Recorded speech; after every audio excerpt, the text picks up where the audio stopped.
Alrighty, welcome back to the NBA Awards on TNT, presented by Hennessy. It is your host, Frankie, and now we go to Commissioner Adam Silver so he can present the last award of the night. Winner of the last playoff spot in the Eastern Conference. Take it away, Commissioner Silver. Thank you very much, Frankie. It is an honor to be here tonight to honor the greatest of players and the best of teams. And what better way to reward winning than for an opportunity to compete for an NBA championship. And now, here are the nominees for the last playoff spot in the Eastern Conference. And here are the nominees.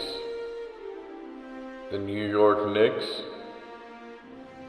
the Boston Celtics, the Charlotte Hornets, and the Indiana Pacers. Alright, Frankie, after hearing all the nominees, who do you think is going to win? Well, Frank, to be honest with you, I think the Knicks have a pretty good chance of winning tonight. Alright, let's see if that's true. We throw it back to Commissioner Adam Silver. And the winner is the New York Knickerbockers. Can you believe it, Frankie? The New York Knicks have won the last playoff spot. What do you think of this development? Oh my God, Frankie, I cannot believe it. I'm so excited.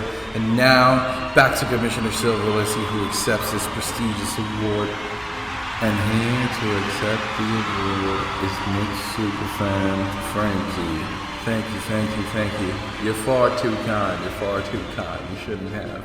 Well, you know, it's been 8 long years, and to be here now feels amazing. New York, we here, and I promised myself I wouldn't get emotional, but it's such a special moment. Shout out to Julius Randle, Emmanuel Quigley, Tom Thibodeau, Worldwide West, the gang, you know what I'm saying, and even you, James Dolan. I still hope you stub your toe, but, you know, you got us here, so I appreciate it. And one last thing to all the haters, y'all can suck my dick. I told you the Knicks were going to the playoffs, and y'all ain't believe me. I told you they were the favorite team in New York and the only team in New York, and you could book that. Anyway, do the motherfucking drop.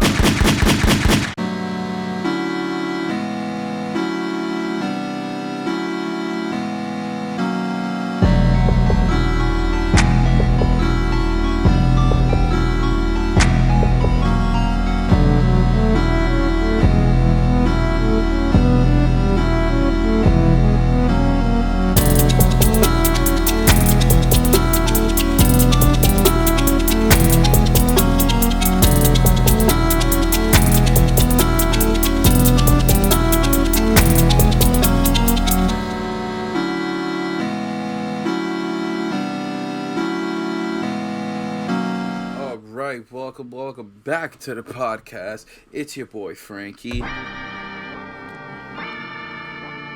and we're back with another one. I hope you like that little intro skit. I worked very hard on it. Well, I am gonna work very hard on it once I edit it and add all the stuff I want to edit because I want to make it sound like, well, y'all know because y'all listen to this post edit, so. Yeah, nobody's listening to this, like, live. Well, anyways, let's talk about some basketball, shall we? Shout out to my New York Knicks. Like I already said, they're in the playoffs. And they're great. No playing situation. Unlike the Los Angeles Lakers. How far have the mighty fallen? So basically, the Los Angeles Lakers have been injured the entire year. I don't think I've personally seen a game where Anthony Davis and LeBron have played together.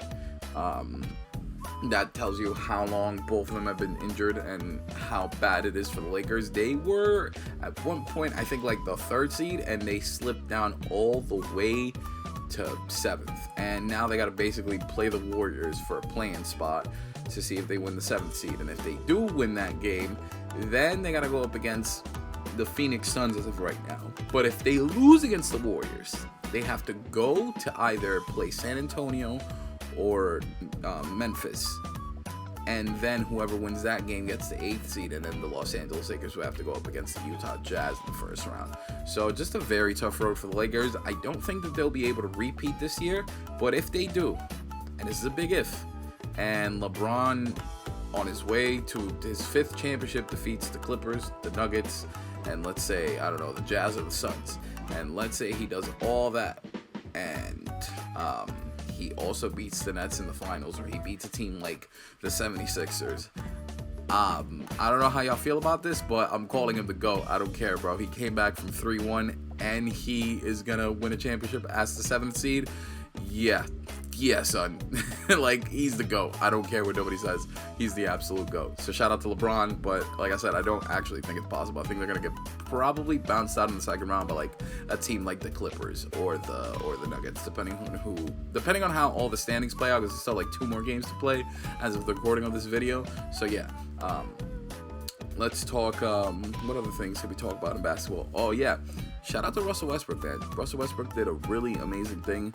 He locked down the all-time triple-double record with 182, and he's going to keep on growing that. He's probably going to have 100 triple-doubles before he retires, and knowing that he could have 20 in a season, yeah, before he retires, he'll probably end up with like 281 or 282, which is ridiculous to think, because if you really think about it, ESPN said this crazy stat. It was like within his first 9 years in the league, Russell Westbrook only had 6 triple-doubles, and then after Kevin Durant left, basically, or like that year where Kevin Durant was the year before Kevin Durant was about to leave, from then until now, he has basically accrued over 170 triple doubles, which is nuts, like absolutely nuts, because he basically did it. He basically broke this record within 5 years, and he did something that everybody thought was he basically broke a record that people thought was unbreakable twice, with the total amount of triple doubles, and not only that, but he's going to average a triple double for the 4th time in 5 years. 4 seasons where he's averaged a triple double. People thought that happening once was an anomaly, it was never going to happen again. He's done it 4 times over. So appreciate the greatness while you still are here to see it, because I feel like a lot of people get caught up in the whole, oh well, he hasn't won anything. Dude, there's 30 teams and only one of them wins, so only 15 players win the championship at the end of the year, and there's like 400 in the league. Like, stop and appreciate. Like, stop downsizing people's legacies to just team accomplishments, because again, I get it, he's played with great players, but let's not act like Kevin Durant didn't have bad games while he was in Oklahoma City. Let's not act like James Harden basically got shipped out before he became James Harden. And let's not act like last year my man didn't get hurt. Like, it's a lot of things, man. If somebody's better than you, somebody's better than you. I don't think you should shit on people for that. So let's appreciate Russell Westbrook and let's stop hating on him, please. Alright, that's enough for the basketball right now. Let's talk some baseball. Shout out to Garrett Cole and my Yankees. They're doing very well as of late. Garrett Cole is basically the only reason why I watch the Yankees. He's worth every single penny that they paid him, and he is an absolute ace and a top 5 pitcher in baseball. I don't care. Go argue with your mama. But I am surprised that he's still cheating and that he's still being allowed to cheat. And if you don't know what I'm talking about, look up Angels equipment manager gives foreign substance to baseball players, and you will know what I'm talking about. I know that out of context that sounds dirty, but trust me, it's not as dirty as you think it is. But yeah, that's pretty much what I've been. I haven't, like I said, I haven't really been watching baseball. Usually don't watch it at the beginning of the season. Wait until later, like I said in the last episode. But I've been watching a few more Yankee games, and those have been fun. And I've been playing a lot of MLB The Show video game, but not actually watching baseball.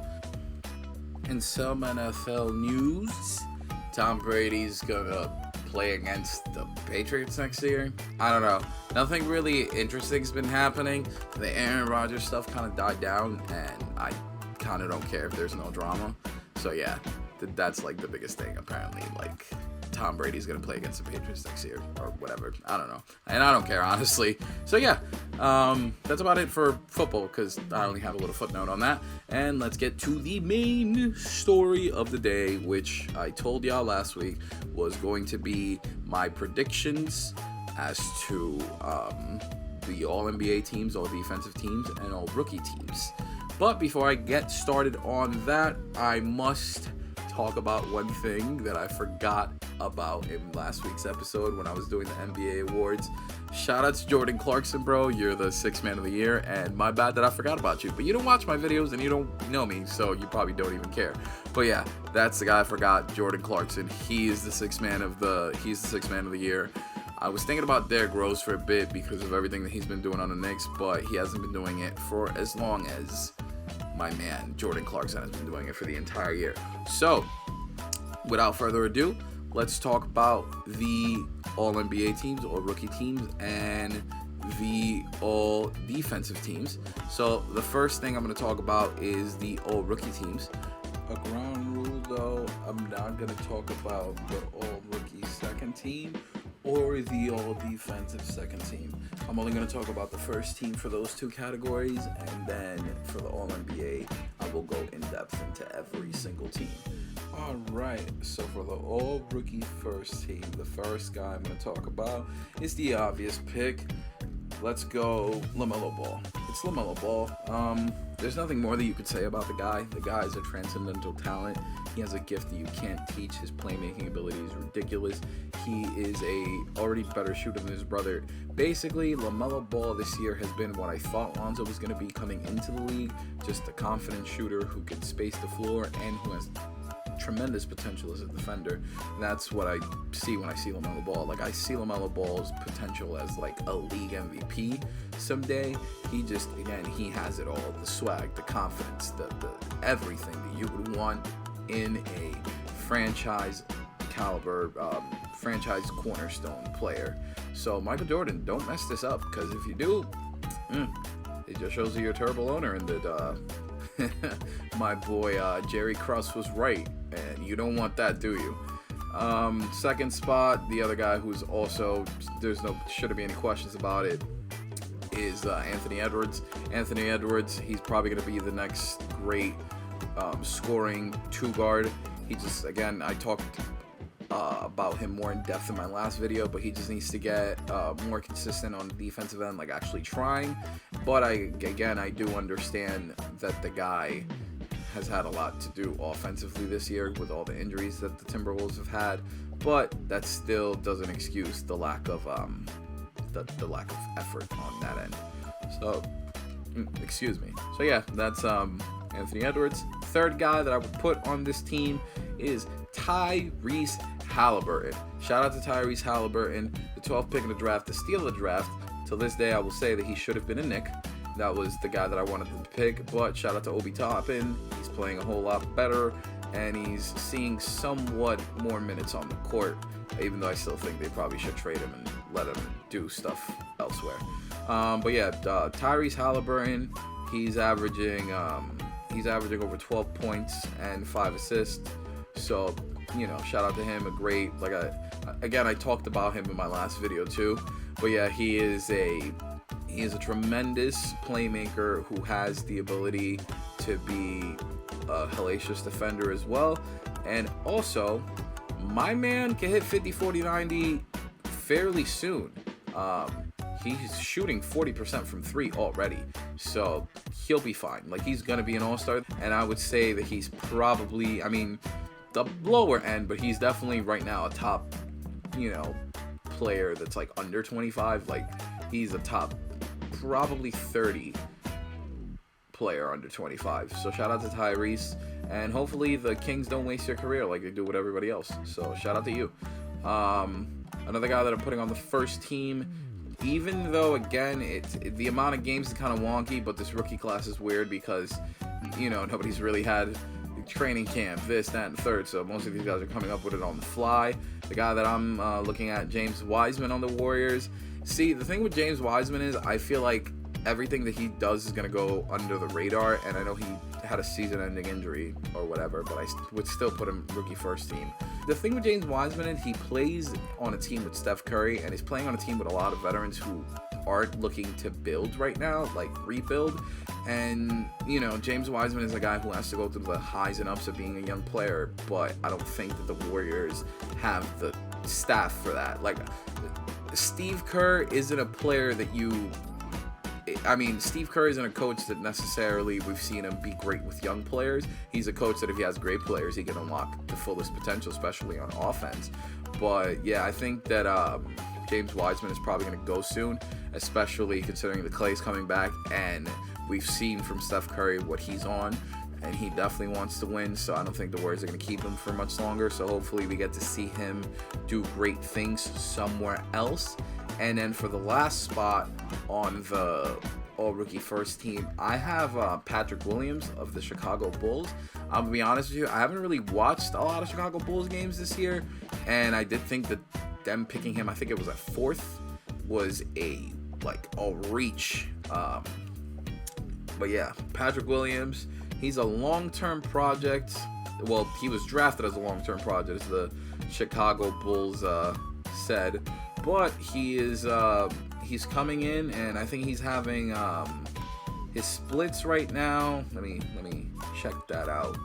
Let's see what Patrick Williams is doing as of right now. I was watching him more at the beginning of the season and not at the. I haven't been really watching this during the second half of the season. Let's see, Patrick Williams. Okay, he's averaging 9 points a game. He's shooting 47% from the field, 38% from 3. 72% from the line, and he's a 2.2 win share. So I mean, for a guy who's not getting that many minutes, like, shout out to him. He's doing actually pretty good. He's only averaging roughly 30 minutes a game, and he's not getting that many touches, especially considering that Zach LaVine and Nikola Vucevic are there. So, you know, it's rough for him. Again, he's in one of those situations where you have a lot of veteran guys, but the difference is the Chicago Bulls are actually trash. So I don't know. But yeah, he's shooting over 1 a game too, so it's not like bad shooting splits. You know, he's 38%, he's shooting about 2 a game. But Patrick Williams is a guy who I'm looking at, and it's for his defensive potential. He's long, he's lanky, like he could be very Kawhi Leonard type of defense. And we'll have to see with the offense, but with the shooting that I've already seen from him, I think that at least his ceiling, which is not saying much, but his ceiling is Kawhi Leonard, but in the pre 2015 era. So like Kawhi Leonard, when he was just a guy who was giving you really good defense and respectable offense, but nothing like he is now. Like, I feel like that's Patrick Williams' ceiling. Like, just a very good two-way player, 3-and-D guy who is going to shoot the 3 very well and give you hellacious defense and protect the block. But other than that, I don't really know what much to say, because again, I haven't really seen him that much. And yeah, that's the all rookie first team. Honorable mention. Quickly, the only reason is there's 2 other guards and they are better than you. That's the only reason he's not on the first team, because he has been absolutely amazing this season. Even when he had that rough stretch, he kind of figured it out. So yeah, shout out to Emmanuel Quickly. And then for the all defensive team, so at guards spot I have Drew Holiday, and Drew Holiday, he is kind of like. If you remember when Chris Paul was at his best defensively, that's kind of what Drew Holiday is. Like, Drew Holiday, you could put him on any top guard in this league, and he could handle his own, and honestly probably make it really hard for the other guard. The second guard spot, I'm going to give it to Ben Simmons, even though he's technically a forward, not really a guard. But yeah, the reason I'm giving it to Ben Simmons, obviously I talked about it on the last video. He's the defensive player of the year in my opinion, so he has to be on here, and the guy is just absolutely disgusting on defense. The guy can guard 1 through 5 no problem.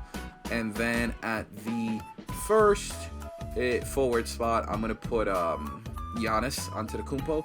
Giannis Antetokounmpo, honestly, if it wasn't because people are tired of him and, you know, you're getting voter fatigue and all that stuff, he could honestly have a case for a third defensive player of the year. But we know that's probably not going to happen. Honestly, the guy who's probably going to win it, I have him at center, Rudy Gobert. even though, again, I think that his defense is kind of overrated because I explained how he gets exposed in the playoffs every single year.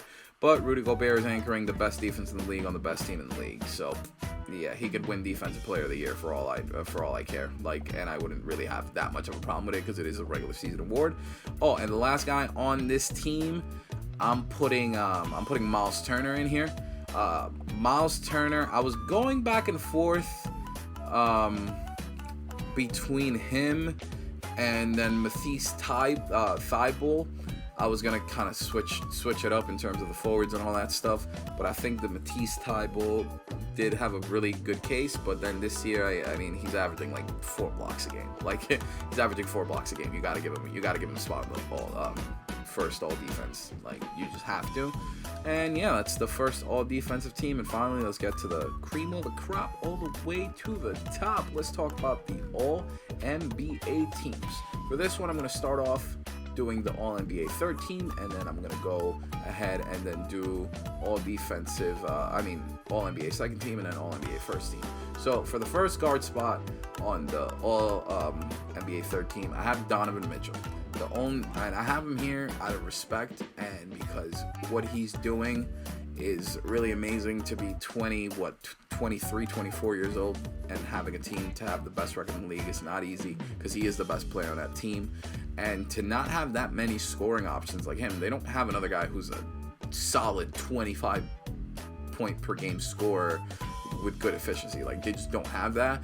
And so I feel like a lot of people, they're like, oh, well, he's not really that efficient. I mean, he's the only one who could really score on that team, like, consistently. So he has to take that many shots. But yeah, and also his defense is actually pretty solid too. Like, he's actually pretty good on defense. So honestly, you could argue for somebody like Bradley Beal or Zach LaVine to be here instead. But I'm just giving it to him because, again, I like I said last week, I think the winning matters.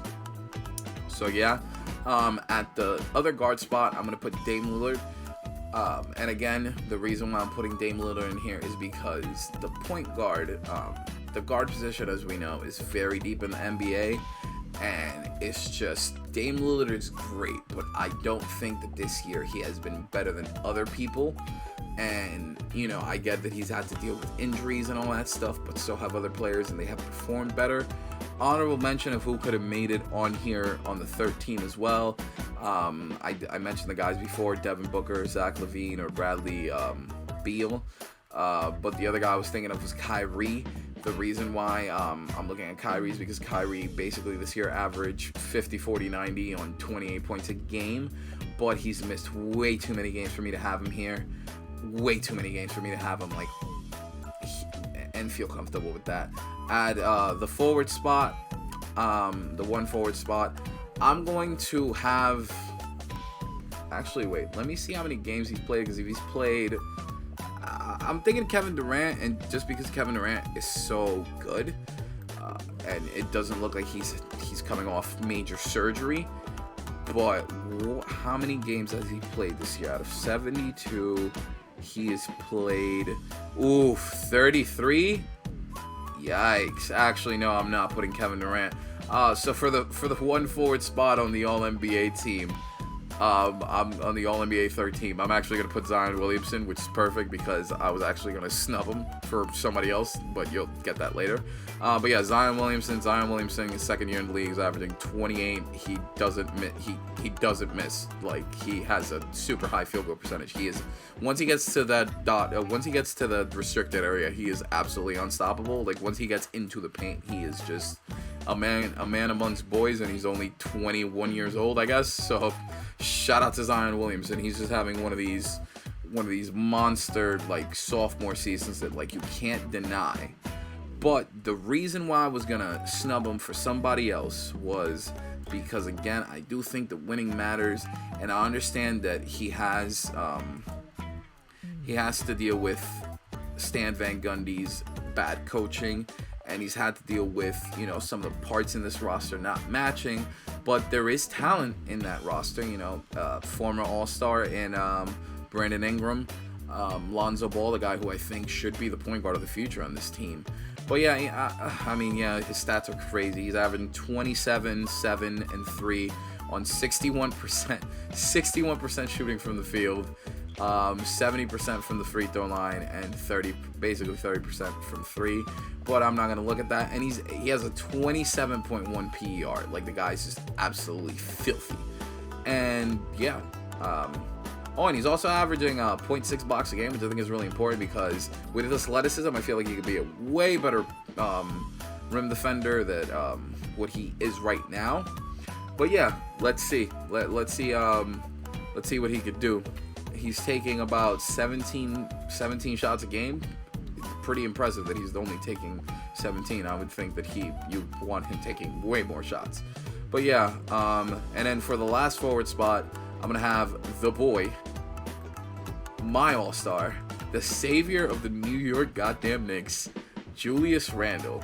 And I'm gonna have Julius Randle on here over guys like Kevin Durant, and I was actually gonna have him originally over Zion Williamson because I was giving that spot to Kevin Durant based on the way that he was playing. But again, Kevin Durant missed way too. He's only played 33 games. Like, I don't feel comfortable giving him an All-NBA spot. But this year, he's averaging 24 points, 10 rebounds, and 6 assists. And honestly, if he had guys who can actually make more shots, he'd probably be somewhere up in the 7s or 8s in terms of assists. But he's shooting 81% from the free throw line, 41% from 3, and 46% from the field. And how many threes is he taking? He's taking 5.4 threes a game. That is incredible. He is basically, the Knicks offense basically goes through him. He is, I think, top 5 in the league in isolations. Like, Julius Randle has just been balling this year. He's an all-star. He deserves to be on here. And frankly, if you disagree with me, I'm going to give you the old adage of New York, suck my dick.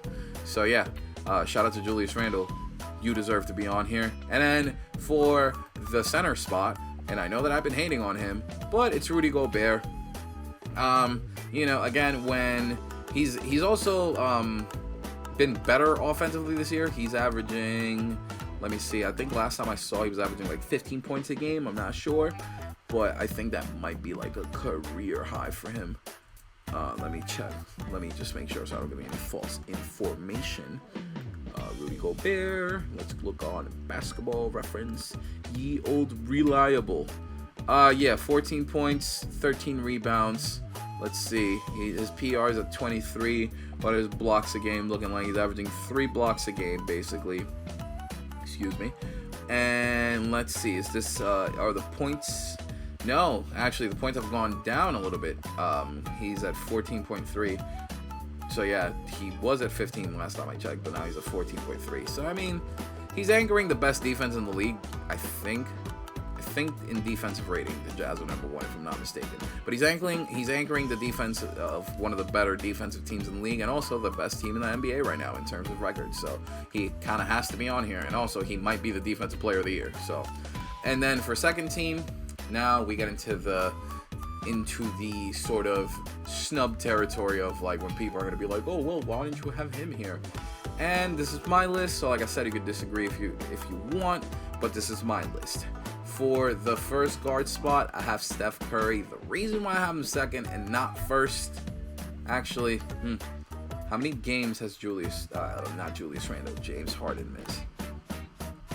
James Harden, how many games has he played?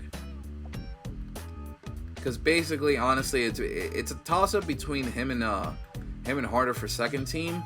Because even though, oh wow, he has only played 35 games. What is happening? Oh no, sorry, 43 games. Wow, what is happening? Why is everybody missing so much time? Let's see. Stephen Curry, how many games has he played? Jeez. Okay, let's see. He's played 60. Okay, cool. Yeah, okay, cool. You know what? Let's do it this way. Second, for the first guard, second team, James Harden. I was going to say Steph Curry, but Steph Curry has played more games, and Steph Curry, honestly, probably by himself has had the better individual season, but winning matters. But I also got to count again, James Harden did not have the best time in Houston or the best stats in Houston. But on the Brooklyn Nets this year, he is averaging, wow, he's still averaging 17 shots a game. That is actually impressive considering all the weapons that they have. But he's actually averaging 25 points. He is at, where are his assist numbers? Because his assist numbers are ridiculous. He's at 11 assists. And he is at 8 rebounds. 8.6 rebounds, actually. So 9 rebounds. So basically averaging a triple-double. And from good efficiency, as we've always seen it, basically the guy is shooting 47% from the field, 36% from 3, 86% from the foul line, and, you know, averaging 7.5 free throws a game. Just again, just giving you the basic James Harden package where it's going to give you great playmaking combined with otherworldly scoring. So shout out to James Harden. I still cannot believe that he's only played 43 games though. My God, it's the condensed season that's messing with me. I keep forgetting that if you miss a week, you're going to miss 3-4 games maybe. So yeah, shout out to James Harden. For the second guard spot, I have my man Chris Paul. And the reason why I have my man Chris Paul on here is because as good as Devin Booker, Devin Booker. As good as Devin Booker is, and as good as Devin Booker is, as good as DeAndre Ayton has been as of late, Chris Paul, man. Chris Paul has done something in back-to-back years that honestly pretty impressive. Last year with the Oklahoma City Thunder, he was basically the oldest guy on the team and took a bunch of 20-year-olds to the 4th seed in the. They were the 4th or 5th seed in the conference, in the Western Conference, by the way, which is always super competitive. And then this year, again, it's basically the same team. He leaves. They're tanking. They're all the way at the bottom of the standings. He goes to the Phoenix Suns, who haven't been able to make it to the playoffs in God knows how long. And I know that last year they had that great bubble run, and they would have almost made it. And if they did have a plan like they had this year, they would have been in that plan.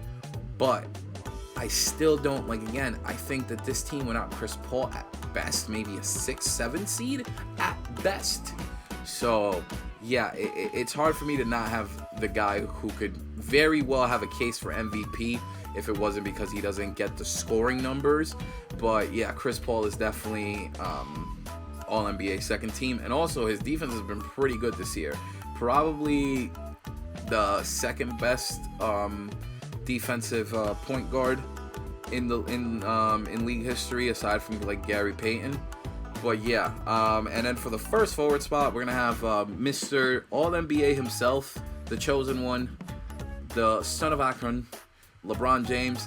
And I get it, LeBron James has missed a lot of games, but he hasn't missed that many games, if I'm not mistaken. I still think he's played over 40. I am pretty sure he missed 18 games in total. If he missed 18 games in total, then yeah, he has a good case here. Wow. Again, 43 games too. Well, yeah, he stays in the second team. If he would have played more games, I probably would have put him in the first team. But again, he's LeBron James.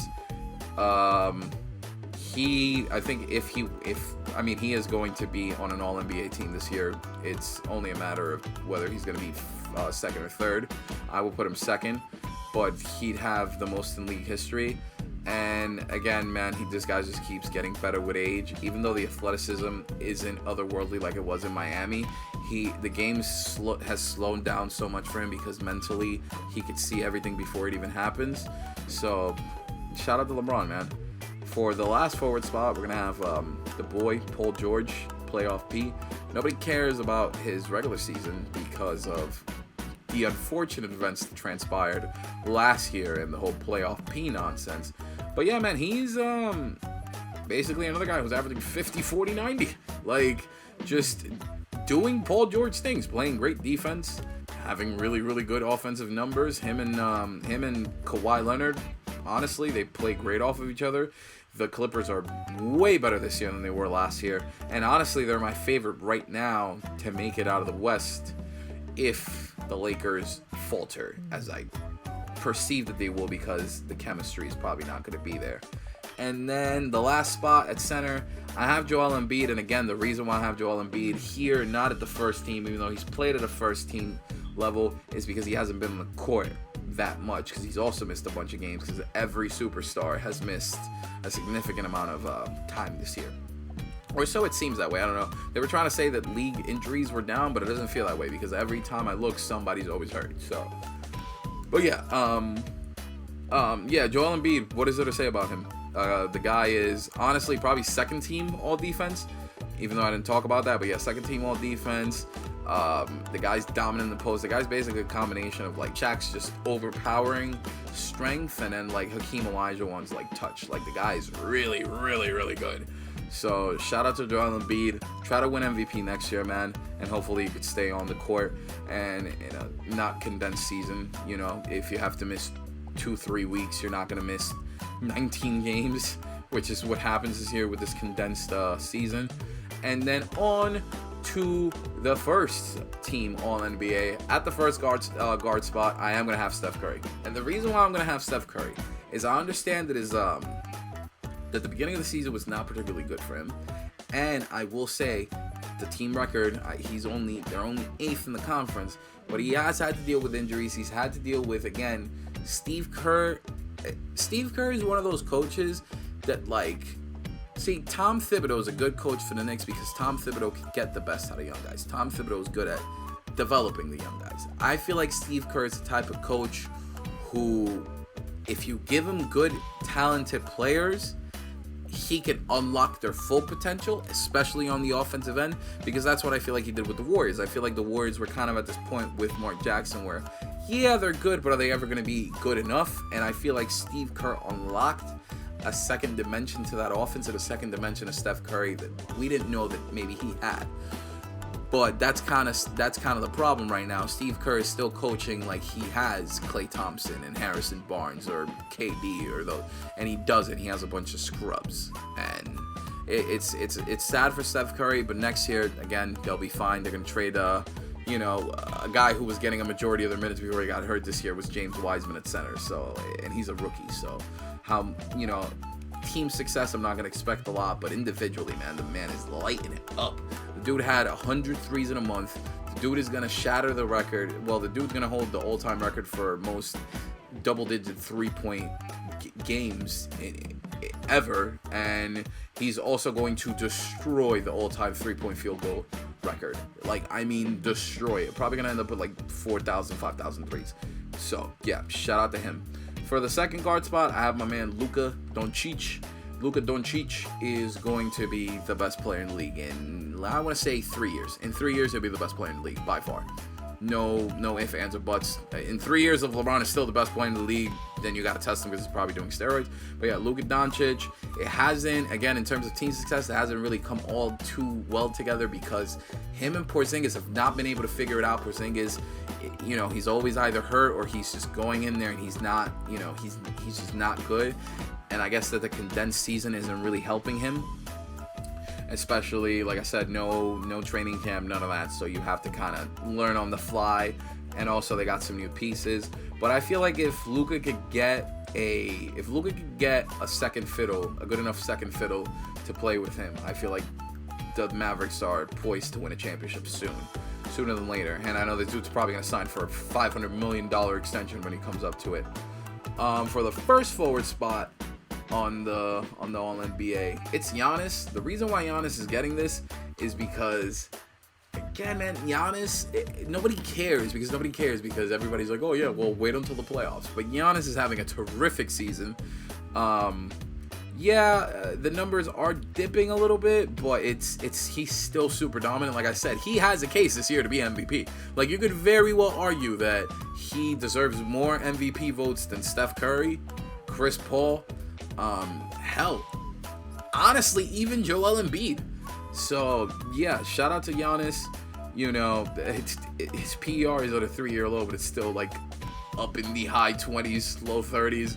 So like, who cares? Like, who cares? Honestly, he's great. Shout out to Giannis. I think he will figure it out in the playoffs soon enough. I feel like you're not going to be able to just pack the paint anymore and just completely stop him.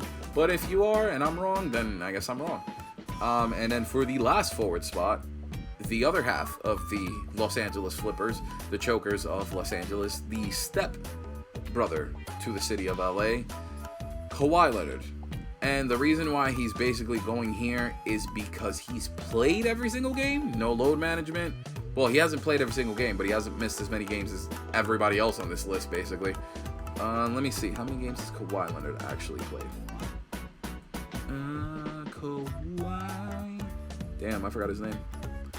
How do I spell his name?